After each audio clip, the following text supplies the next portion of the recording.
At my sister's engagement party to my fiancé, my mother pulled me aside, squeezed my hand, and said, "I know this is awkward, sweetheart, but you need to be the bigger person. Don't make a scene and ruin your sister's happiness. These things happen. Be happy for them." 50 relatives were watching to see if I'd behave.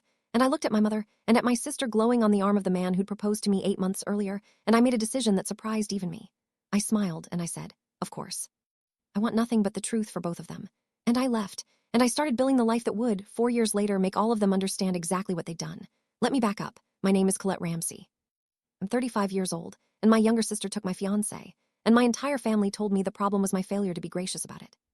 This is a story about the specific cruelty of being betrayed twice, once by the person who did it, and once by everyone who decided you were the villain for being hurt. Let me tell you what happened, plainly, because the plainness is part of the wound. I was engaged to a man named Grant. We'd been together 3 years. He proposed, I said yes, we were planning a wedding. And my younger sister, Simone, was my maid of honor. Simone was the family favorite, the charming one, the one everyone forgave everything, the one whose light the whole family arranged itself around. I loved her. I trusted her completely. I asked her to stand beside me at my wedding. She stood beside me, all right. And then she took my place. It happened over months under my nose, in the space maid of honor duties gave them, the planning, the coordinating, the time together that I, trusting them both, encouraged.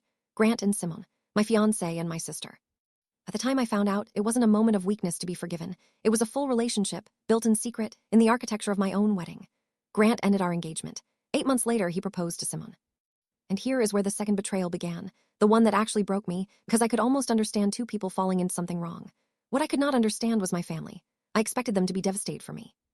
I expected fury on my behalf, comfort, the fierce protective love a family is supposed to give the daughter whose sister and fiancé betrayed her. That is not what I got. What I got was a family that decided, with breathtaking speed, that the healthiest thing for everyone would be for me to accept it gracefully. My mother let it. "These things happen," she said. "The heart wants what it wants. You can't help who you fall in love with." She said this about my sister falling in love with my fiancé. She reframed a betrayal as a love story and cast me as the obstacle to it. My father, conflict averse his whole life, went along. And the extended family, taking their cue from my parents and from Simone's practiced tears about how hard this was for her, arranged themselves around the new story. Simone and Grant were a great love, and Colette needed to stop being bitter and be happy for them. Do you understand what that does? I had been betrayed by the two people closest to me, and my family's response was to make my hurt the problem. My grief was bitterness. My shock was making it hard for everyone.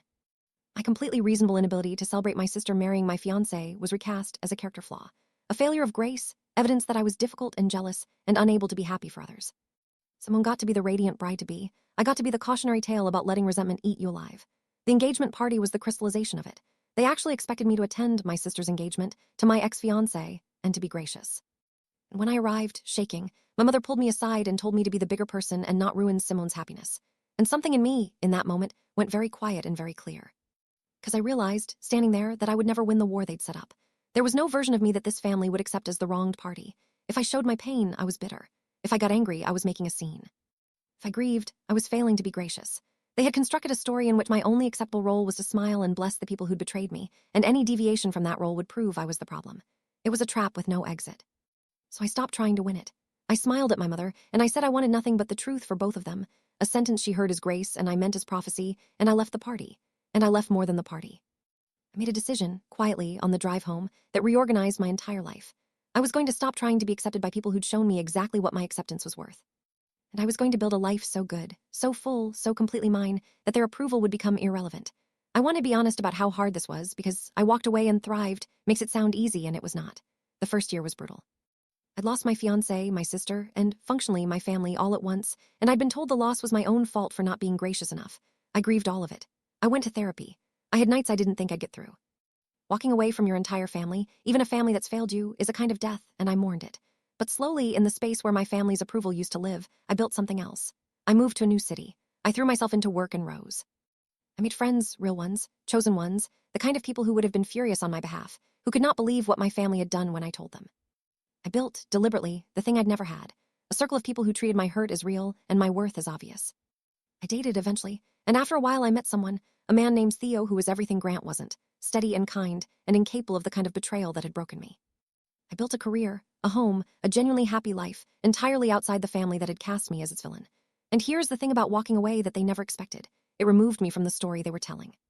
As long as I was there, hurt and protesting, I was the bitter sister and they were the reasonable family, and Simone was the great love. But once I was gone, thriving, silent, absent, the story lost its villain, and without a villain, people started slowly to see it differently. My absence became a question the family couldn't stop asking itself. Why did Colette really leave? What did we really do? For years passed. And then came Simone and Grant's anniversary party, and the truth I'd wished for on my way out the door finally arrived. Not because I made it happen, but because the truth, given enough time, tends to surface on its own. I wasn't there. I built a life that didn't include Simone's anniversaries. But I heard about it, in detail, from the one family member who'd quietly stayed in my corner, my cousin Dana, who never bought the family story and had kept a careful distance from it.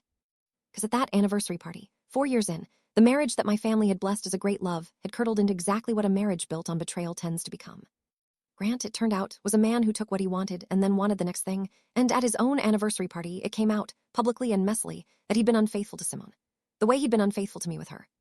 The great love my family had chosen over their own daughter's dignity was a man who simply couldn't be faithful to anyone, and Simone, who'd taken him from me believing she was the exception, discovered she was just the next in a line. In the wreckage of that party, my family finally understood what they'd done. Because Simone, betrayed now herself, turned to the family for the fury and comfort and protective love they denied me, and in giving it to her, they had to confront that they'd given her the opposite 4 years earlier when the exact same thing was done to me. They told me to be gracious. They called my grief bitterness. They made me the villain of my own heartbreak. And now here was Simone, living my exact story, and they were rallying to her the way they should have rallied to me, and the hypocrisy was suddenly impossible to miss. My mother called me, for the first time in a long time. And she cried, and she said the thing I'd waited 4 years to hear, though it no longer had the power over me it once would have. We were wrong. We were so wrong. I told you to be happy for them, and we should have been standing with you, and I've spent 4 years telling myself we did the right thing, and watching it happen to Simone showed me we did something unforgivable to you. I'm so sorry, Colette. I understand now. Here is how it ended, and it ended in the quiet, complete way that the best of these actually do. I did not come rushing back.